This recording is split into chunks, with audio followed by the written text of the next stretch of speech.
ایران اس وقت ایک سنگین صورتحال سے گزر رہا ہے جہاں مہنگائی کے خلاف شروع ہونے والا احتجاج اب ایک ملک گیر تحریک کی شکل اختیار کر چکا ہے۔ تازہ ترین اطلاعات کے مطابق حالات اس حد تک کشیدہ ہو گئے ہیں کہ امریکی میڈیا نے اب تک درجنوں اموات کا دعویٰ کیا ہے، تاہم ایرانی حکام کی جانب سے ان اعداد و شمار کی باضابطہ تصدیق نہیں کی گئی۔ مظاہروں کی شدت کا اندازہ اس بات سے لگایا جا سکتا ہے کہ کئی شہروں میں مظاہرین اور سیکیورٹی اہلکاروں کے درمیان جھڑپیں ہوئی ہیں، جن میں اب تک متعدد بینکوں، دکانوں اور فائر ٹرکوں سمیت عوامی اور سرکاری املاک کو شدید نقصان پہنچایا گیا ہے۔ مشتعل افراد کی جانب سے پولیس اسٹیشنز اور ایمبولینسز پر بھی حملے کیے گئے ہیں، جن میں متعدد اہلکاروں کے زخمی ہونے کی اطلاعات ہیں، جبکہ بسوں اور شہریوں کی گاڑیوں کو بھی نظر آتش کیا گیا ہے۔ حکام نے اب تک سینکڑوں افراد کو گرفتار کر لیا ہے اور معلومات کی ترسیل روکنے کے لیے ملک بھر میں انٹرنیٹ سروسز ایک بار پھر معطل کر دی گئی ہیں۔ اس بگڑتی ہوئی صورتحال کے پیش نظر پاکستان نے اپنے شہریوں کے لیے ہنگامی ٹریول ایڈوائزری جاری کر دی ہے۔ ترجمان دفتر خارجہ کا کہنا ہے کہ پاکستانی شہری حالات بہتر ہونے تک ایران کے غیر ضروری سفر سے مکمل طور پر گریز کریں، جبکہ وہاں پہلے سے موجود پاکستانیوں کو ہدایت کی گئی ہے کہ وہ اپنی نقل و حرکت کم سے کم رکھیں اور انتہائی احتیاط برتیں۔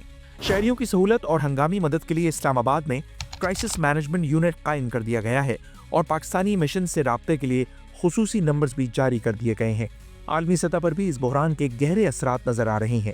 ترکیہ نے ایران کے لیے اپنی 5 پروازیں منسوخ کر دی، جبکہ امریکی صدر ڈونلڈ ٹرمپ نے ایک بار پھر سخت لہجے میں ایران کو خبردار کیا ہے کہ اگر بے گناہ شہریوں کا قتل عام جاری رہا تو امریکہ مداخلت کرے گا۔ حالانکہ انہوں نے واضح کیا کہ اس کا مطلب ایران میں امریکی فوج اتارنا نہیں ہے۔ ٹرمپ نے اس موقع پر ماضی میں پاک بھارت کشیدگی رکوانے کا تذکرہ کرتے ہوئے دعویٰ کیا کہ وہ اب تک کئی جنگیں رکوا چکے ہیں۔ Iran's in big trouble.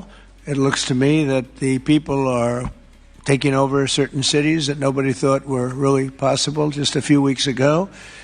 We're watching the situation very carefully. I've made the statement very strongly that if they start killing people like they have in the past, we will get involved. We'll be hitting them very hard where it hurts. دوسری جانب France, برطانیہ اور جرمنی نے ایک مشترکہ بیان میں ایرانی سیکورٹی فورسز کی جانب سے طاقت کے استعمال پر گہری تشویش کا اظہار کرتے ہوئے انسانی حقوق کے احترام اور شہریوں کو پرامن اجتماع کی اجازت دینے پر زور دیا ہے۔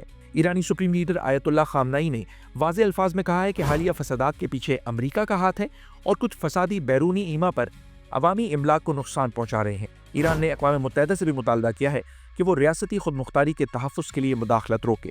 پاکستان میں تعینات ایرانی سفیر رضا امیری مقدم کا کہنا ہے کہ غیر ملکی حمایت یافتہ عناصر نے پرامن احتجاج کو تشدد کی جانب موڑنے کی کوشش کی ہے، جو کہ بین الاقوامی اصولوں کے منافی ہے۔